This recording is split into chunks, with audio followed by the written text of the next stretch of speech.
In this video, we discuss about the issue of debentures. तो जब company debenture issue करती है तो मेनली उसके टू पर्पस होते हैं. एक होता है for case, another is for consideration other than case. For case के लिए जब कंपनी को पैसा मिलता है डिबेंचर इशू करने के बदले में, तो वो पैसा या तो लमसम मिलता है या फिर इंस्टॉलमेंट में मिलता है. जब पैसा लमसम में मिलता है तो उसकी एंट्री होती है बैंक अकाउंट या तो percentage debenture application, and second entry होती है उसकी परसेंटेज डिबेंचर एप्लीकेशन अकाउंट या तो परसेंटेज डिबेंचर. और जब इंस्टॉलमेंट के अंदर जब पैसा मिलता है तो उसमें वही जो मैंने आपको शेयर कैपिटल के अंदर इंस्टॉलमेंट बताई कि 4 इंस्टॉलमेंट होती है. Application, allotment, first call, second call, and each installment pass 2 entries. So यहाँ पर आपको वो शेयर कैपिटल की जगह पर आपको डिबेंचर वर्ड लिखना है, entries same. Okay, like first entry bank account या to percentage debenture application, second entry debenture application account या to percentage debenture, third entry allotment को ड्यू करने की है, डिबेंचर अलॉटमेंट अकाउंट या to percentage debenture if debenture are issued at par. Means क्या है, 100 rupees का डिबेंचर हमने 100 रुपीज में इशू किया है तो वो पार वाली एंट्री करेंगे अलॉटमेंट. जनरली 90% 95% केस के अंदर जो आपका प्रीमियम और डिस्काउंट वो अलॉटमेंट के साथ ही ड्यू होता है. और सेकंड एंट्री है आपकी if debenture are issued at discount, means 100 rupees का डिबेंचर है वो 90 रुपीज में इशू किया है. ओके, तो जब आप डिस्काउंट, कंपनी जब डिस्काउंट पर डिबेंचर इशू करती है तो कंपनी के लिए वो क्या है, लॉस है. तो उसको हम नोट करेंगे, डेबिट में नोट करेंगे. इससे डिस्काउंट और इशू ऑफ डिबेंचर अकाउंट से. अदरवाइज इसकी एंट्री वही है, डिबेंचर अलॉटमेंट अकाउंट या फिर परसेंटेज डिबेंचर, और डीआर में आ जाएगा डिस्काउंट और issue of debenture. If company issued debentures at premium then the entry is percentage debenture allotment account या टू परसेंटेज डिबेंचर और to security premium. Means premium पर issue किया है तो प्रीमियम को सीआर कर दो, डिस्काउंट पर इशू किया है तो डिस्काउंट को डीआर कर दो. और उसके बाद में अलॉटमेंट का पैसा आ जाएगा बैंक टू अलॉटमेंट. फिर फर्स्ट कॉल को ड्यू करेंगे, debenture first call to percentage debenture. फिर फर्स्ट कॉल का पैसा आएगा bank to debenture first call. Second call को ड्यू करेंगे, डिबेंचर सेकंड कॉल अकाउंट या टू परसेंटेज डिबेंचर. और फिर बाद में डिबेंचर सेकंड कॉल का पैसा आएगा तो एंट्री हो जाएगी bank to debenture second call. ये ओवरऑल यहाँ पर एंट्री हम इश्यू पर पास करते हैं. अगर कंपनी को पूरा 100 रुपया बिना किसी इंस्टॉलमेंट के मिल चुका है तो ओनली फॉर 2 एंट्रीज पास करोगे. ध्यान रखना यहाँ पर डिबेंचर एप्लीकेशन अलॉटमेंट वाली भी एंट्री होती है. मीन्स जो एप्लीकेशन थी उनको सारी अलॉट कर दी तो एंट्री होती है bank to debenture application and allotment, and debenture application and allotment account या परसेंटेज डिबेंचर, वो एंट्री भी हो सकती है, अल्टरनेटिव एंट्री इसकी. ओके, और यहाँ पर आपकी 4 इंस्टॉलमेंट होती है. Etch installment pass 2 entries, total 8 entries होती है. वो शेयर कैपिटल वाली एंट्री, बस क्या करना है, शेयर के प्लेस पर डिबेंचर नाम लिखना है. क्लियर बात. यहाँ पर एक छोटी सी बात और बता देता हूं मैं.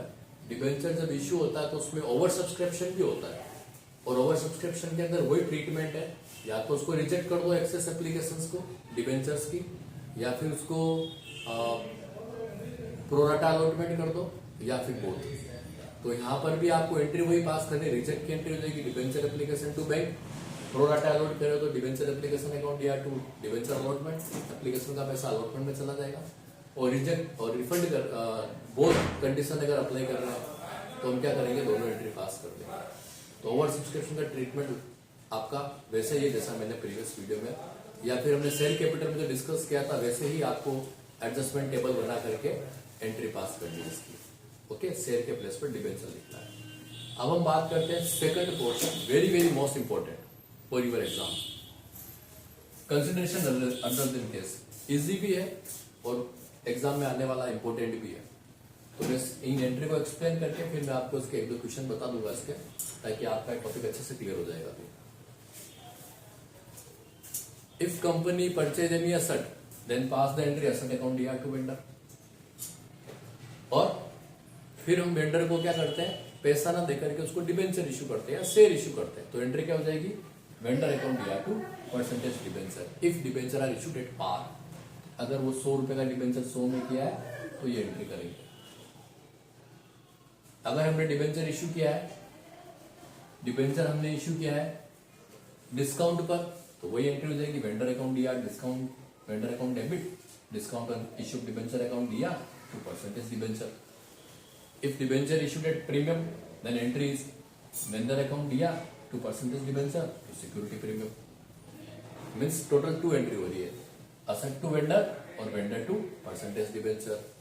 डिस्काउंट है तो डीआर में आ जाएगा, प्रीमियम है तो सीआर में आ जाएगा. यहां पर एक बात ध्यान रखना, जब तुम किसी एसेट को परचेज करते हो और उसके बदले में डिबेंचर देते हो तो तुम्हारे को नंबर ऑफ डिबेंचर कैलकुलेट करना होता है, और नंबर ऑफ डिबेंचर कैलकुलेट करने का फॉर्मूला है purchase consideration upon issue price.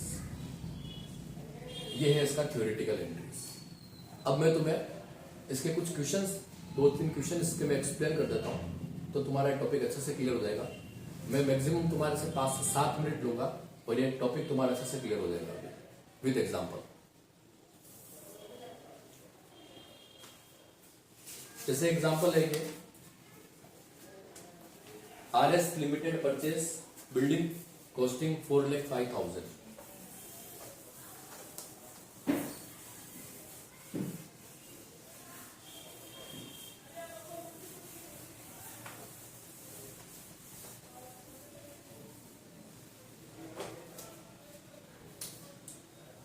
एक बिल्डिंग परचेज की है, उसकी कॉस्टिंग है 4,05,000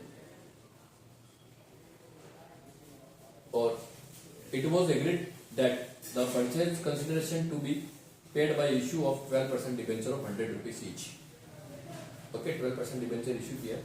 आपको यहाँ पर एंट्री पास करनी है if debenture are issued at par और if debenture are issued at discount 10%. देखो सबसे पहले आप एंट्री पास कर लो. First entry asset account, asset का क्या नाम है? Building. Building account debit to vendor 4,05,000 done. और सेकेंड एंट्री हो जाएगी इसकी vendor account debit.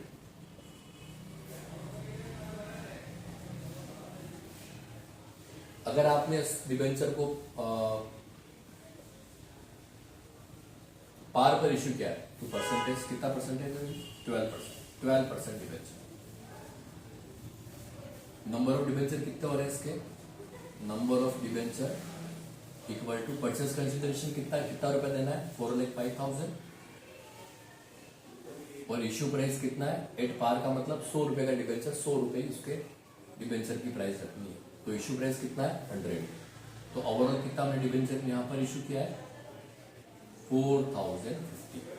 Okay, 4,050 multiply 100 करेंगे तो 4,05,000 के डिबेंचर हमने पे कर दिए, इश्यू कर दिए वेंडर को. ये इसकी एंट्री हो जाएगी बेटा.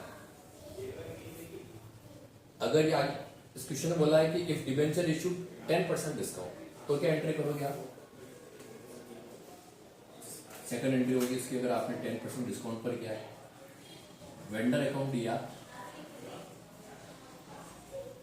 Discount on issue of debenture account दिया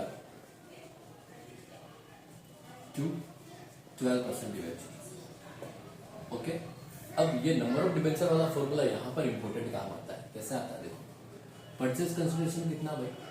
4,05,000 और इश्यू प्राइस कितनी है सर? 100 रुपए का डिबेंचर था, उसको 10% डिस्काउंट पर इश्यू किया, मतलब इश्यू प्राइस कितनी हो गई? मुझे 90 रुपए होगी. ठीक साहब, डिवाइड बाई 90 करो, कितना हो रहा है? सोल्व करो उसको. तो इस 4 और 9 5 45 4,500 डिबेंचर्स हम यहाँ इश्यू करेंगे as a company to the holder. तो यहां पर आ जाएगा 4,500 मल्टीप्लाई 90, 4,500 इंटू 10 और 4,500 इंटू 100. मतलब ये 12% वाली एंट्री तो हमेशा फेस वैल्यू से होती है बेटा. 4,50,000 यहाँ आ जाएगा 45,000, फिर आ जाएगा 4,05,000. मतलब उस वेंडर को 4,05,000 बिल्डिंग का पैसा देने के बदले में हमने 4.5 लाख के डिबेंचर इश्यू किए हैं डिस्काउंट पर. अब होता क्या है कि बच्चे को लगता है कि यार 2 एंट्री है, चलो रीड कर लिया, आगे उन्होंने ठीक है देख हो गया, अब तो हो गया, पढ़ लिया। लेकिन होगा क्या, एग्जाम में जब एंट्री पास करेंगे आप तो गलती करेंगे आप। इसलिए प्रॉपर वे इसका ये है कि आप इस तरीके से नंबर ऑफ डिबेंचर करके फिर आप एंट्री पास करो, तो आपका टॉपिक समझ में आएगा, तो आपकी करेक्ट होगा। ठीक है, एक दो क्वेश्चन इसके और देख लो।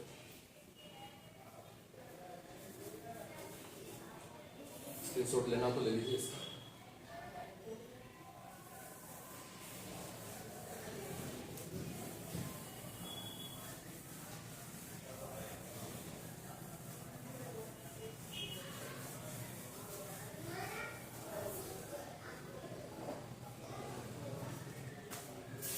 क्वेश्चन है इसमें, चिंटू लिमिटेड है, चिंटू लिमिटेड ने रनिंग बिजनेस परचेज किया मिंटू से 1 अप्रैल 2016 और असेट है इसकी 20 लाख। मिंटू लिमिटेड की एसेट है 20 लाख और लायबिलिटी है उसकी। अगर आप बिजनेस परचेज करोगे तो दोनों आएगा ना बेटा, असेट और लायबिलिटी दोनों आएंगे। ओनली असेट तो लोगे नहीं, उससे आप लायबिलिटी भी आएगी, 2 लाख 40 लायबिलिटी है। और पीसी जो है, the purchase consideration was paid to Mintu on 1 May 2016 by issue 6% debenture of 100 rupees each. Give journal entries in the book of Chintu Limited if debenture are issued par 10% premium और 12% discount. Perfect question है, ये question तुम्हारा सारा clear कर देगा इसका content. ठीक है, देखो पीसी जो देना है वो 100 रुपीज वाले डिबेंचर इशू करके देना है। पीसी मतलब परचेज कंसिडरेशन का अमाउंट। तो पहले निकालो परचेज कंसिडरेशन हो कितना रहा है, असेट में से लायबिलिटी माइनस करके 17,60,000। बेटा ये तेरा अमाउंट हो रहा है, इतना अमाउंट, ये तेरा पीसी है, इसको बोलते हैं पीसी, इतना पैसा देना है। सबसे पहले एंट्री करो आप। अब यहाँ पर असेट वेंडर नहीं होगी, आप बिजनेस पूरा परचेज कर रहे हो, बिजनेस के साथ असेट के साथ लायबिलिटी भी आ रहा है, तो एंट्री होगी इसकी असेट अकाउंट दिया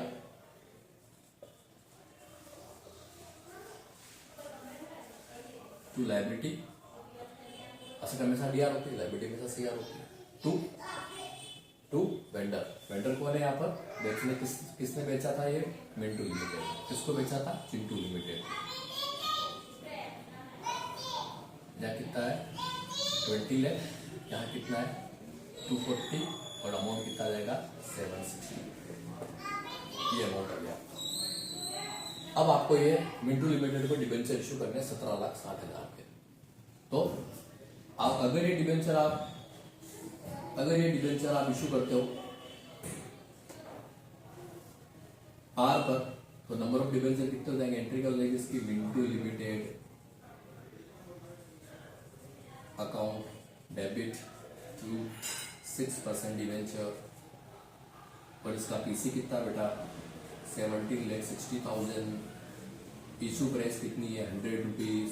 तो कितने डिबेंचर आप इशू करोगे 17,600। अमाउंट कितना आ जाएगा 17,60,000। ये अमाउंट यहाँ पर आ जाएगा। ठीक है, ये अमाउंट आ जाएगा यहाँ पर। ठीक है सर, अगर आपने ये एंट्री आपने डिबेंचर इशू किया 10% प्रीमियम पर, तो क्या एंट्री करोगे, एंट्री तो हो जाएगी इसकी Mintu limited account debit to 6% debenture और to security premium. Okay sir, सबसे पहले नंबर ऑफ डिबेंचर निकालो। कैसे निकालोगे, 17,60,000 रुपये देने हैं, यस सर। और इशू प्राइस कितना है सर, 10% प्रीमियम है, 100 रुपीज का 10% होता है 10 रुपीज और प्रीमियम हमेशा प्लस होता है। तो इशू प्राइस कितना हो गया 110। तो हमने इसको सॉल्व करेंगे तो नंबर ऑफ डिबेंचर आ जाएगा 11 मिल जाए 11 6 6 16,000 डिबेंचर इशू होगा। देखो इसका कैलकुलेशन यहाँ कैसा आएगा, 16,000 मल्टीप्लाई 110। मैंने बोला ना यहाँ हमेशा फेस वैल्यू आती है, 16,000 मल्टीप्लाई 100 और 16,000 मल्टीप्लाई 10। तो यहाँ आ जाएगा 160, यहाँ आ जाएगा आपका 160 थोड़ी 16 लाख आएगा है, 16 लाख 1,60,000 और टोटल अमाउंट आएगा 17,60,000। ये इसका टोटल अमाउंट आएगा। If debenture are issued at premium 10% premium.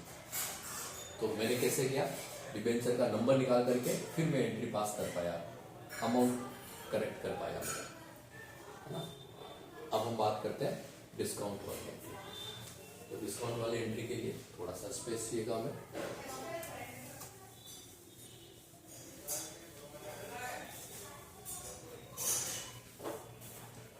Entry Mintu limited, account दिया, discount on issue of debenture account दिया टू 6% डिवेंचर। ओके, कितना पैसा देना है, 17,60,000। ओके, डिस्काउंट कितना है, इशू प्राइस कितना है सर, 100 रुपये का डिवेंचर था, 12% डिस्काउंट है, तो हमारा इशू प्राइस होगा 88 डिवाइड बाई 88। डिस्काउंट हमेशा लेस होता है और प्रीमियम हमेशा क्या होता है, प्लस होता है। तो इसको सॉल्व करो तो तुम्हारे पास आ जाएगा 88 टू जा 176, 20,000 डिवेंचर्स। तो यहाँ आ जाएगा 20,000 मल्टीप्लाई 88, 20,000 मल्टीप्लाई 12, और ये वाला हमेशा फेस वैल्यू से होता है 20,000 मल्टीप्लाई 100। तो यहाँ आ जाएगा 20 लाख, यहाँ आएगा आपके